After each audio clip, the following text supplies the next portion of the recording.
já é preterido em casa, vive na rua, vai começar a delinquir. Más companhias, é imaturo. Tendência maior à adição em drogas. Muitas vezes você se pega fingindo ser alguém que você não é só pra não ficar deslocado nas conversas, não é mesmo? Isso pode ser o impacto do TDAH, chamado personagem inautêntico. Aprenda a identificar e mudar esse jogo com um método que eu criei e uso todos os dias. Confere no primeiro link da descrição. Uma coisa não exclui a outra, tá ligado? Não, uma coisa não exclui a outra, mas é no sentido assim, uma coisa não exclui a outra e tipo assim, quem não chora não mama, no sentido de assim... Quem não corre atrás... Quem não corre atrás... O deputado, cara, ele tá cuidando de 1000 coisas. Ele tá cuidando do MST que tá invadindo ali, da queima na Amazônia, do preço da gasolina, que tem que forçar o governo a baixar o imposto. Do vídeo dele que vazou. Do vídeo dele que vazou, pegando alguém, caraca, vou perder a cabeça aqui, vou perder o mandato. E se sobrar do TDAH, que tá lá na rabeta, velho. Ninguém vai se preocupar com esse negócio de TDAH. Então, quando você tem uma pressão popular, inclusive com pessoas de carne e osso que vão lá, abrem uma câmera e falam assim, deputado, então eu já te expliquei a importância do projeto de lei, eu já te expliquei a importância da gente fazer essa lei andar nas comissões, você assume esse compromisso com a comunidade TDAH para mais de 100 mil pessoas, e o cara fala ok, ele tá assumindo o quê? Aquele compromisso público. O cara vai se sentir pressionado, beleza, quando tiver comissão eu vou ter que ir lá votar para ajudar o TDAH. Isso é o choro, isso é exposição. Algumas pessoas acham até ruim assim, porque tem muita exposição, não sei o quê. Tem que ter mais. Tem que tá pouco exposto esse tema. O que seria o mundo ideal que tu vê assim? Cara, o mundo ideal é o seguinte. De lei, de...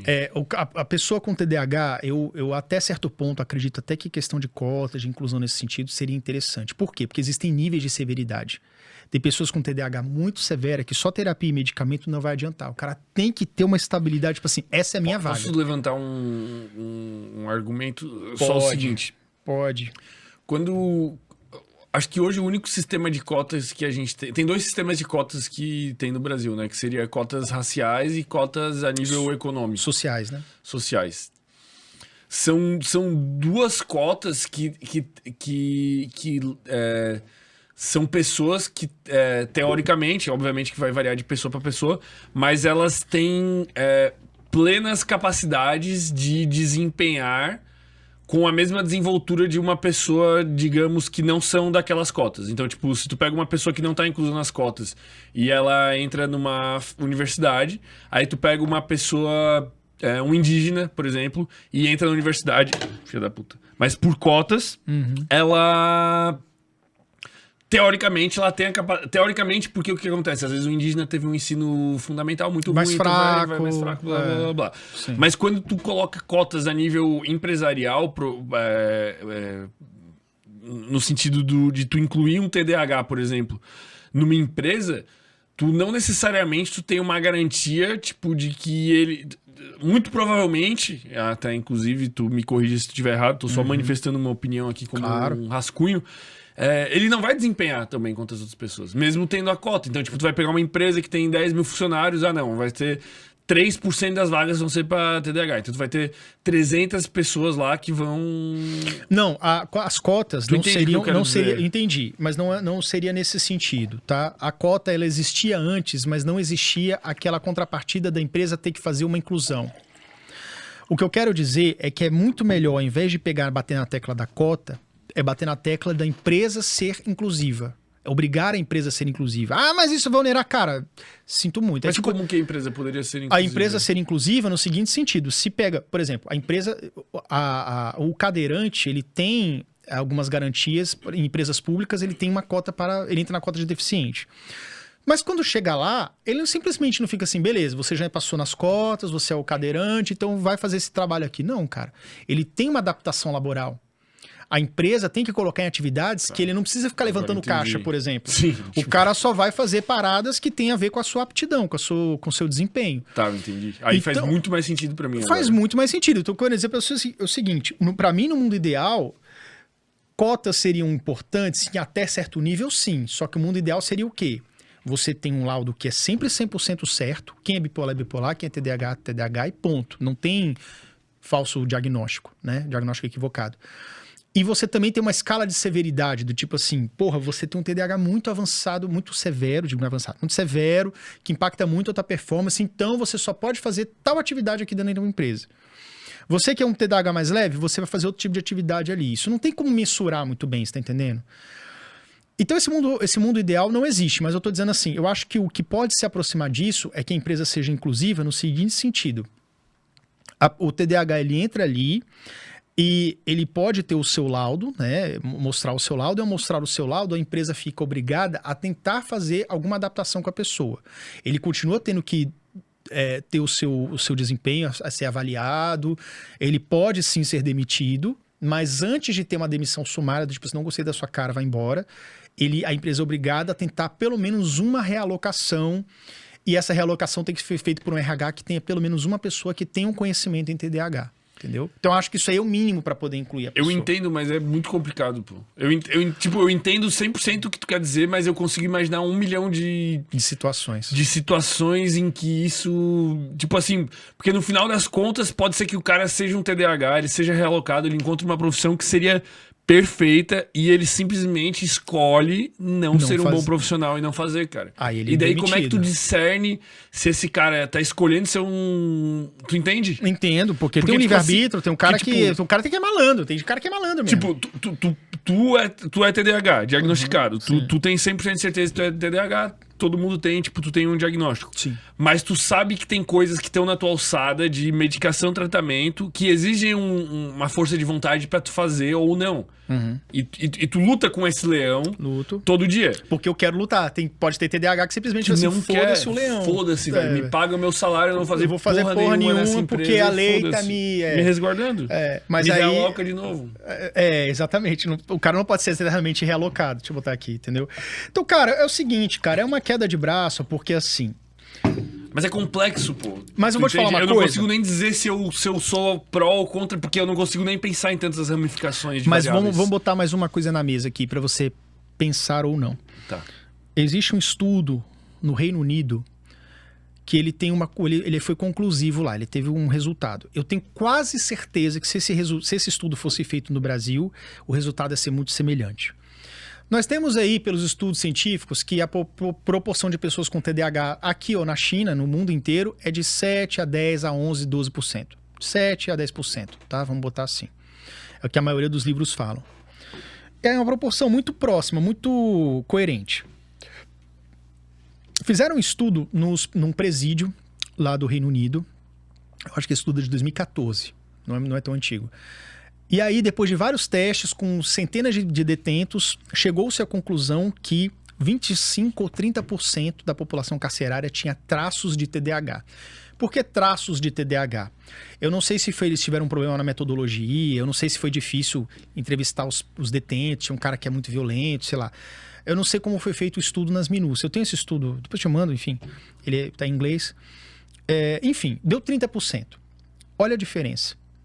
A população mundial tem de 7 a 10%, mas a população carcerária tem 30%. O que isso significa? Que muito provavelmente, se a gente voltar a esse filme, nascem 2 pessoas no hospital, uma com TDAH e sem TDAH. A criança que tem TDAH é aquela que não vai fazendo o dever de casa porque não é interessante, os pais não sabem que é TDAH. O professor chacoalha. O professor chacoalha e o menino quase quebra o pescoço e papai vai dando... E aí a família não é classe média como a minha, que conseguiu pagar professor particular a custo de, às vezes, até cortar o telefone lá em casa, que era telefone com fio, cortava lá o telefone.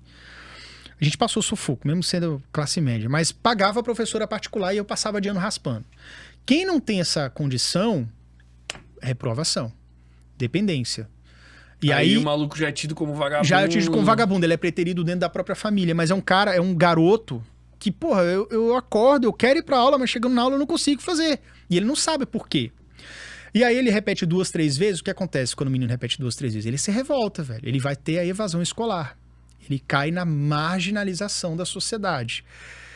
Já é preterido em casa, vive na rua, vai começar a delinquir.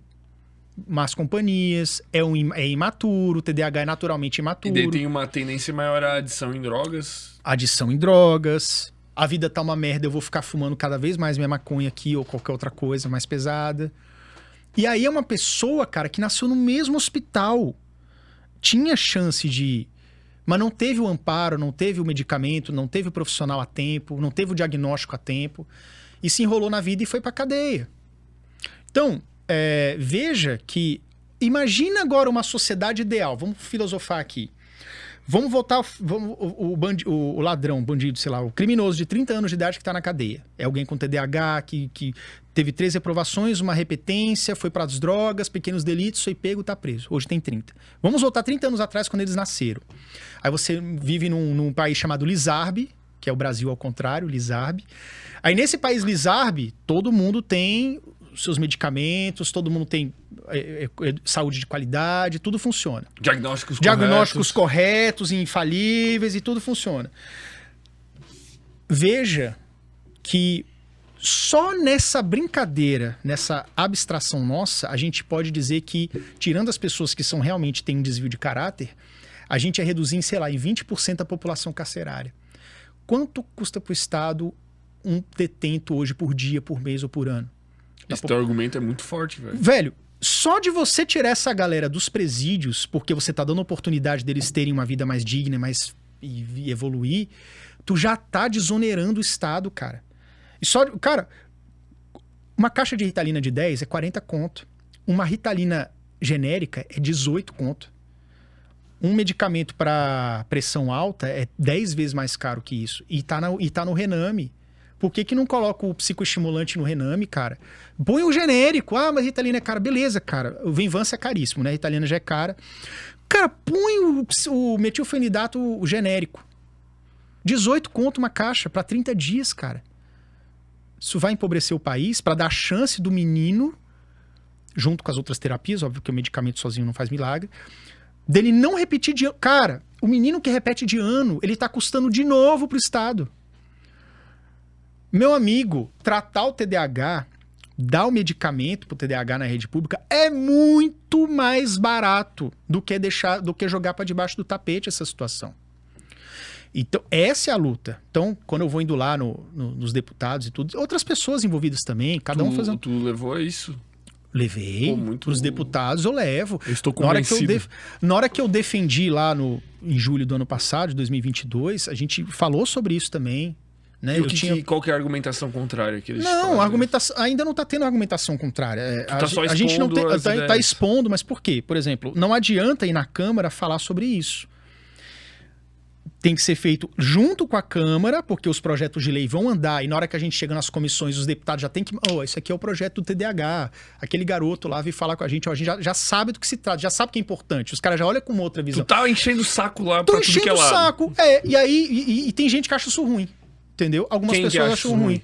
Cara, várias pessoas... Mas que nicho de pessoas? Outros psicólogos ou pessoas com TDAH?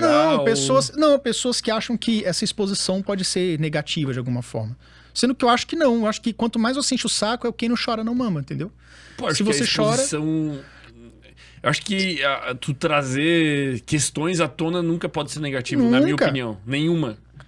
Existe muita gente que discorda disso. Veja, aí que tá. E assim, querendo ou não, cara, como eu sou do TDAH, eu tenho que reduzir meu escopo.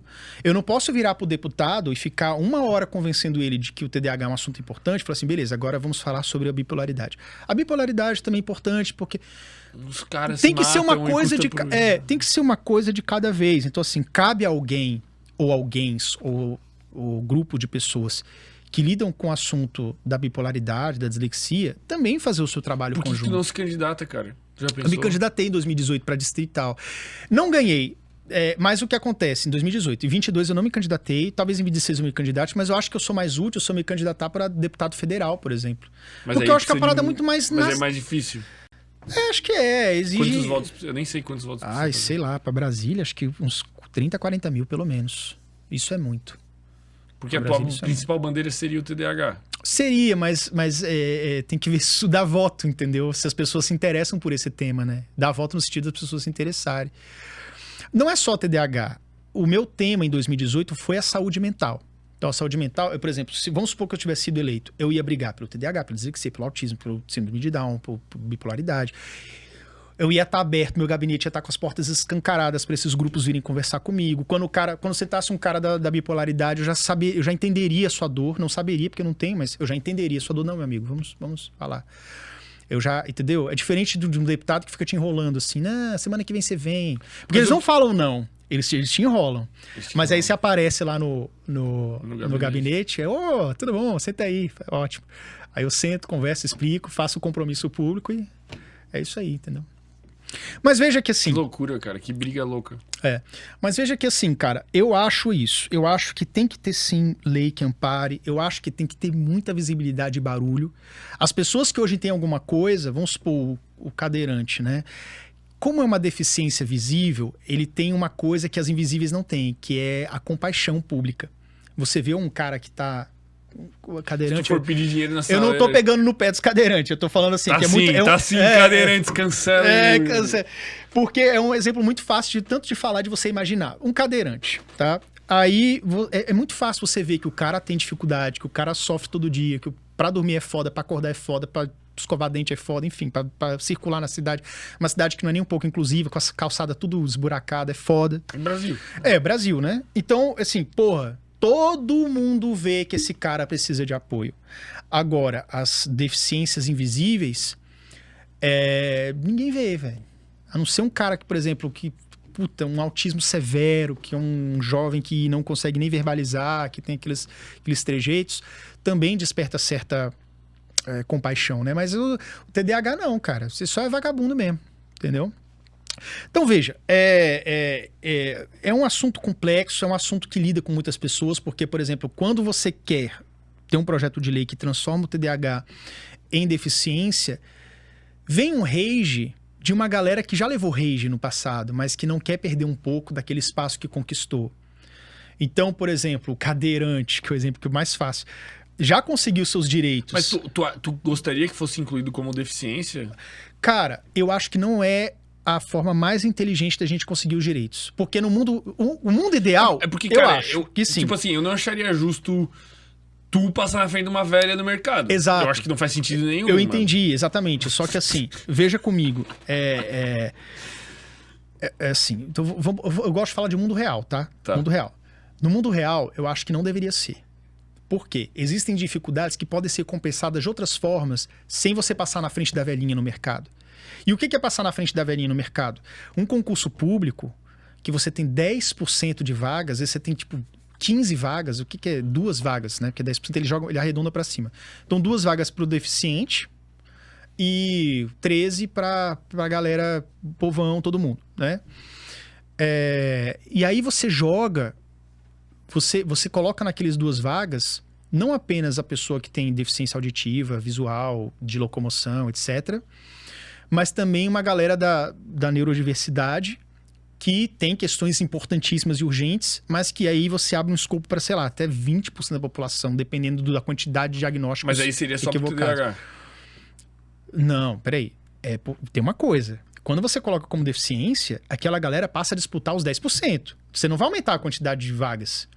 Porque assim, independente da quantidade... Sim, ela disputa aquilo. Mas aí tu no mundo... Tu botaria todo mundo da neurodiversidade dentro disso aí? Talvez sim, né? Porque qual que é o limite? Qual que é o limite disso? E se toda a neurodiversidade quiser ser enquadrada como deficiência, o que é uma luta que eu acho que é justa assim, quem tá sofrendo pra caralho quer logo ser deficiente, porque vai ter um monte de direito. Mas é o que eu falo, cara, quando você tem aquele pouquinho de direito adquirido, há muito suor e luta de outras pessoas que eu acho que são... que a pessoa que tem deficiência visual, aditiva, aquela coisa, a velhinha. Eu acho que isso, na minha opinião, isso só vai ser possível, cara, o dia que houver um diagnóstico muito mais preciso a nível sanguíneo, ou nível neurológico. Ao nível, tipo assim, velho... Tu bota a cabeça do cara perfeitamente, numa máquina, no eletrocardiograma, tu faz um exame de sangue e tu fala assim, ó, esse cara aqui, ele é TDAH. Exatamente. Por causa da genética dele. Eu acho que é a única possibilidade. Porque senão, cara, o que vai ter de diagnóstico fake, meu cara... amigo, se você já tem... Eu acho que no Brasil você tem mais do que a porcentagem média mundial de TDAH, principalmente nos últimos 10 anos. Porque as pessoas estão mais cansadas, distraídas, dormindo menos, com o celular na cara até altas horas, bebendo pra caramba. Eu falei, eu tô desatento, eu devo ter o quê? Google, TDAH.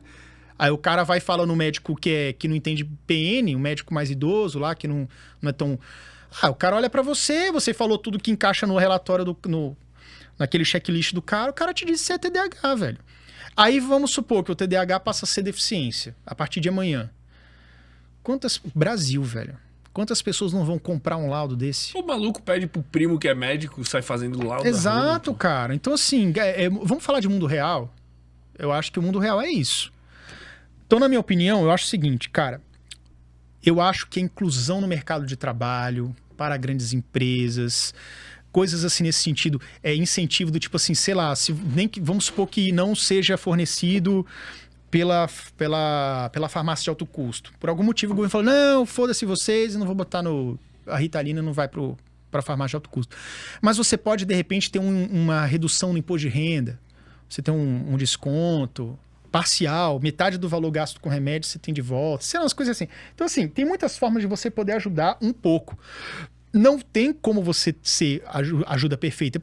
Cara, porque até eu, que tenho condição de pagar o psiquiatra, que tenho condição de comprar qualquer remédio que eu quiser, lógico, fica apertado, né? Tem remédio que eu compro com muita dor. Quanto que custa um por mês? Mais caro, assim? Acho que o Venvance, que é uns 400 conto. Nossa, pra salgado, mais. né? 28 cápsulas, tá? Porque eu não entendo. Por que não bota 30, pô? Pode 28 só pra você comprar mais de um no mês. É só pra tu usar em fevereiro, pô. Só no carnaval. Mas pensa, até quem pode comprar... eu esqueci o que ia falar. Que é caro, desconto no imposto de renda. Tem formas de você ajudar. Tem formas de você ajudar. Até eu que posso comprar o medicamento, posso fazer um tratamento completo, eu tenho meu psicólogo, tenho meu psiquiatra, tomo meu medicamento ali, eu tenho uma ajuda parcial com aquilo ali, com aquele aparato. Eu não curo o TDAH. Todo dia eu procrastino pra caralho. Todo dia eu tenho que me chicotar. Porra, meu irmão, de novo procrastino. Eu brigo comigo. Se eu que estudo o TDAH todos os dias, se eu que tenho acesso a tratamento e medicação, se eu que tô assim, caraca, tu tá padrãozinho ouro, tu tá fazendo o que é importante. Melhora os 50% meu TDAH. Imagina uma pessoa que não tem nem conhecimento, nem condição, nem tempo, nem emprego, nem acesso a remédio, nem PN. O cara tá fudido, cara. Entendeu? Então, como é que uma pessoa dessa não pode ser amparada pelo Estado? Ela tem que ser amparada pelo Estado, entendeu? Então, isso aí tem que ser uma coisa que tem que ser levada a sério, a cabo mesmo. Essas políticas públicas têm que ser expandidas, né?